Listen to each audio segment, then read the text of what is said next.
Bienvenidos a su programa Bitácora Mexicana, este espacio de plena libertad de expresión, y lo subrayo. Alguien me acaba de decir que somos el límite de la libertad de expresión en este país. Aquí se puede decir todo. Traspasemos el límite. La verdad. Claro, hay que traspasarlo, que es lo más constructivo que hay. Su amigo Porfirio Muñoz Ledo.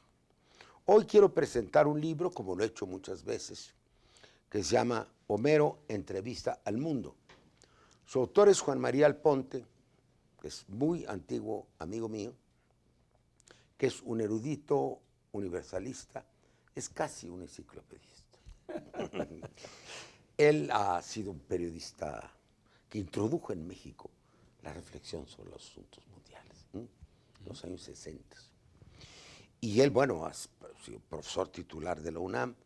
Él ha tenido distinciones enormes de jefes de Estado, que me constan, que lo quieren y que lo siguen queriendo en el mundo entero.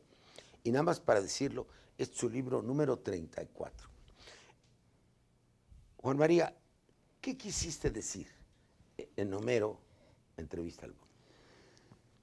Quise decir fundamentalmente que las religiones necesitan una crítica radical y que Homero iba a entrevistar a los fundadores de las religiones. De las religiones. ¿A quiénes entrevista? Entrevista a Cristo. Sí.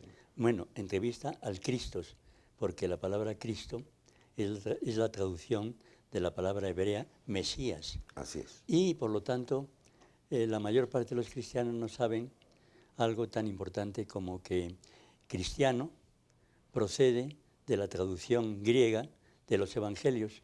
Los evangelios entonces eran el programa de una pequeña secta del Oriente Medio.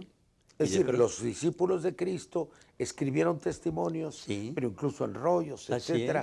Hay muchas versiones, sí, hasta que Constantino... Bueno, esas versiones fueron mutiladas bajo una priori fundamental, que no existía nada más que 4 evangelios canónicos. Había muchos más. Todavía casi en todos los discípulos hicieron un evangelio. Cada quien contó lo que vivió, claro, así es. Pero 4 fueron oficiales. ¿Por qué? Fundamentalmente porque coincidían. Marcos, Mateo, Lucas igual. Así, todos eran iguales, mientras que Felipe, Judas, María Magdalena, todos ellos aportaban una visión como Tomás, una visión novedosa. ¿Contaron lo que vieron? Por ejemplo, Felipe, que fue uno de los primeros discípulos de Cristo, cuando era bautizado en el Jordán, le dijo, sígueme. Y ese sígueme produjo uno de los testimonios más notables y más ignorados de la historia cristiana. Por ejemplo, que María Magdalena y Cristos, o Yeshua, eran pareja. Y que iban, lo que todo el mundo supone. Sí, así, pero bueno, ahí queda perfectamente definido, y en los evangelios de los demás igualmente queda constatado. ¿Y qué pasó? ¿Por qué se alteraron? Se alteraron en la búsqueda fundamentalmente de una clase dominante, que inventa, por ejemplo, el celibato. Pero es el Imperio Romano. Bueno, ¿Por qué el Imperio Romano toma los evangelios de Cristo dispersos y los codifica, los unifica con una aspiración de poder? Convierte el cristianismo en iglesia. En el fondo es el Imperio Romano, ¿o estoy mal? Convierte a la iglesia en una iglesia de Estado. Exacto. Que es distinto. Exacto. Iglesia de Estado. Así es. Porque las religiones paganas habían ya terminado su ciclo, ya no tenían ninguna capacidad de atracción para la sociedad, y aquella pequeña secta rebelde transportaba consigo tensiones, conflictos y un diálogo nuevo. Y por lo tanto, Constantino la asume como religión, no porque era la suya, porque era la de su madre. Así es. Y la convierte en Constantinopla, la convierte en iglesia de Estado. Te voy a contar una anécdota que me viene a la cabeza. Hice un viaje largo con una profesora francesa a mi lado, una señora de edad, investigadora, y yo no sabía cuáles eran los caracteres que estaba leyendo. Sí. Me dijo, es tibetano. Sí. Usted es usted. Yo soy maestra de religiones. ¿De cuáles? Me dijo, de las monoteístas. Entonces, ¿por qué estoy estudiando las otras? Me dijo una cosa fantástica. El autoritarismo es el producto de las religiones monoteístas. Bueno, las 6 religiones monoteístas constituyen un todo homogéneo. Exacto. Un todo homogéneo, por ejemplo, que coinciden en la desmesura de considerar a la mujer como un ser inferior, las 3, sin que haya en eso ningún reparo en su construcción teórica ni política. Sin duda, son inferiores. Así es. Todas las religiones monoteístas disminuyen a la mujer. Las politeístas le dan un espacio ahí. Yo quiero presentar también, y me gustaría aquí, en una variante de este programa, una relación maestro-discípulo, que lo son. Está Otilio Flores Corrales, que es doctor y maestro en filosofía, licenciado en ciencias políticas, catedrático, es miembro destacado de la Asociación Mexicana de Estudios Clásicos y tiene libros importantes como Atrás de la Máscara, Psiquiatría Política, las patologías del Estado. ¿Cuál es tu reacción frente al libro de Juan María? Yo creo que se trata de una implosión y de una explosión de la conciencia.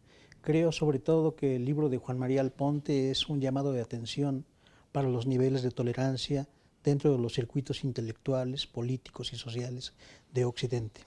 Es importante. Es un llamado a los circuitos de tolerancia, es decir, hacer a la sociedad más tolerante, entender la pluralidad del mundo, la relatividad de las religiones y la relatividad de las autoridades. Fíjate, Porfirio y Otilio, que pasar por Jerusalén es pasar por las lenguas 3 grandes religiones. y por el poder. En las calles se oye constantemente, al pasar la gente, Salón, la paz en hebreo, y el Salam Aleikum, la paz de los musulmanes. Y sin embargo, esas 2 religiones han sido incapaces de convivir juntas y han sufrido, además... ¿Por qué son excluyentes? Yo Claro. volvería a Otilio. Para ti es el llamado a la tolerancia. Por A un- entrevistar a cada líder. Entrevistas a Cristo.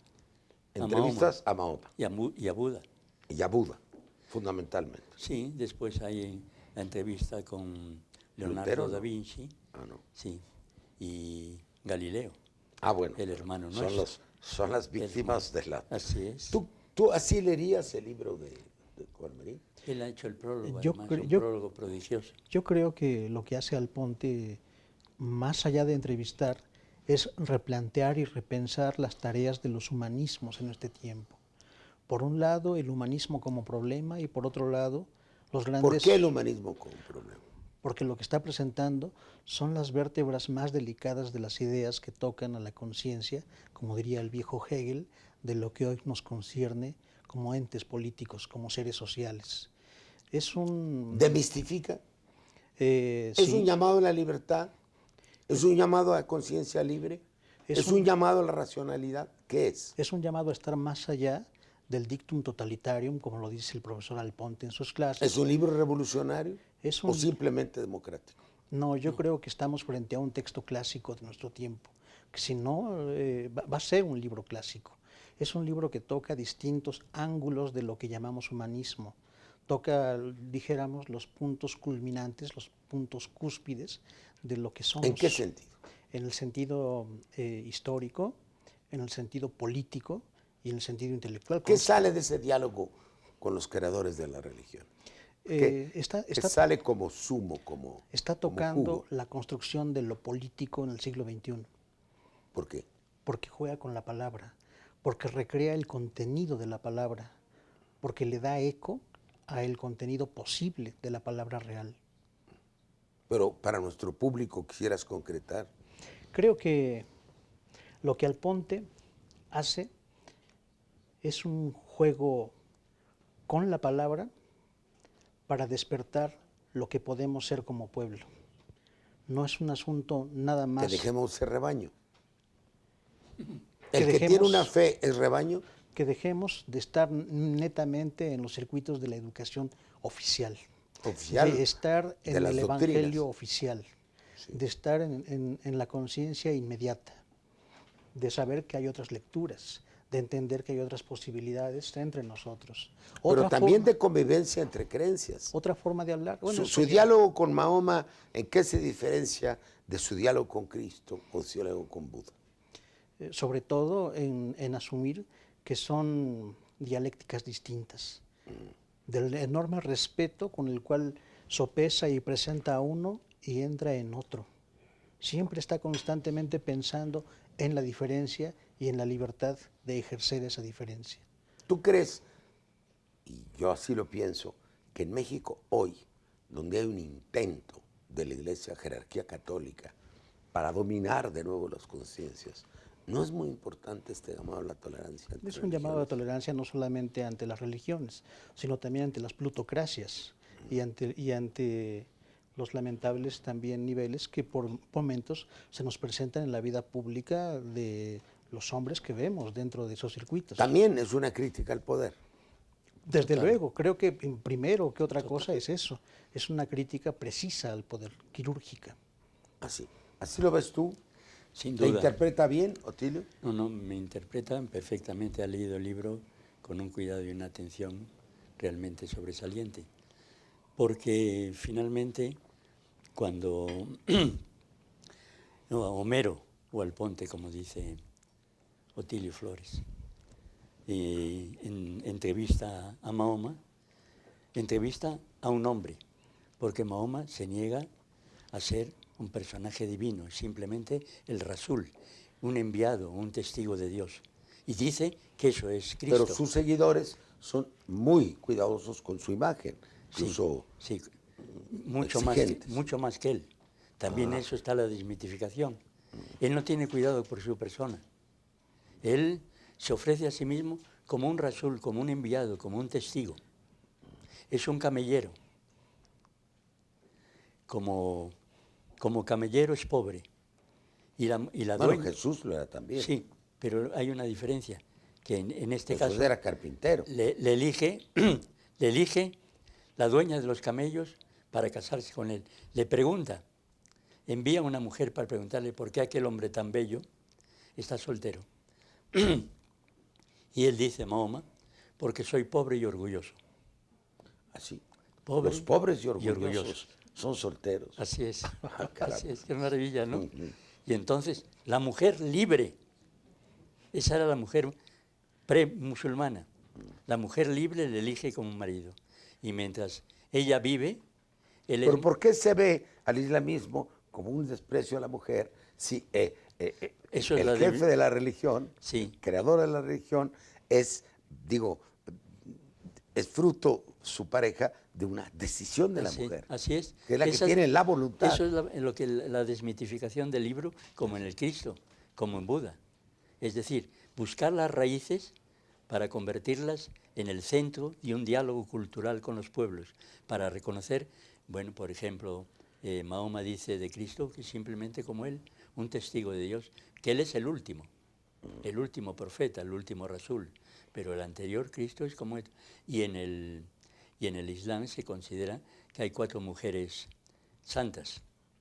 Una de ellas es María, la madre de Cristo. Y la otra es su mujer, su primera mujer, Jadilla, y la otra su hija, Fátima. Y Ahora, el budismo no es una religión monoteísta, ¿o sí? No es una religión, es una filosofía. Una filosofía que por eso es maravillosa y por eso el budismo está creciendo ahora como creció frente al cristianismo el Islam. Ahora la expansión del budismo es extraordinaria porque Buda señaló que no había un Dios, que había los actos de los hombres, que el karma, que significa acto, y que los distintos actos del hombre constituyen su propia vida y su propia existencia y su propia responsabilidad, que no hay nadie más que él como responsable. Vamos a irnos a otro apartado. Están dejando los dos un tema fundamental desde Constantino y tiene que ver también con el islamismo. ¿Por qué las religiones se convierten en instrumento de Estado? Yo soñaría en un mundo en donde en una comunidad hubiera muchas religiones, las 1000 flores de las que hablaba Mao, que este país, como cualquier otro, tuviera católicos, protestantes, budistas, sintoístas, islámicos, ortodoxos, judíos. Es decir, un mundo donde floreciera la pluralidad de religiones. Yo tengo esa impresión muy viva que tú expresas en tu libro, que las religiones han sido instrumentos del Estado. Bueno, están de instrumentos del Estado que crean la monarquía absoluta. Claro. Y la identifican. Y Identifican el- monarquía absoluta y iglesia absoluta. Derecho divino de los reyes, Así es. que se basa en dos cosas. En el Estado patrimonialista, el rey es el dueño del territorio, el dueño, el propietario, y está investido por un poder divino. Luis XIV, Luis XIV. l'état c'est moi. L'état c'est moi, la terre c'est bien. Así es. The El Lord est- of el the Estado land, es- el dueño el de la Estado es- tierra es el rey. Y Hay ponía, un asunto de identidad adentro de todo esto. A ver, ¿cuál es? La religión te concede cierta identidad. Es el Padre Nuestro. Es el que te concede la palabra.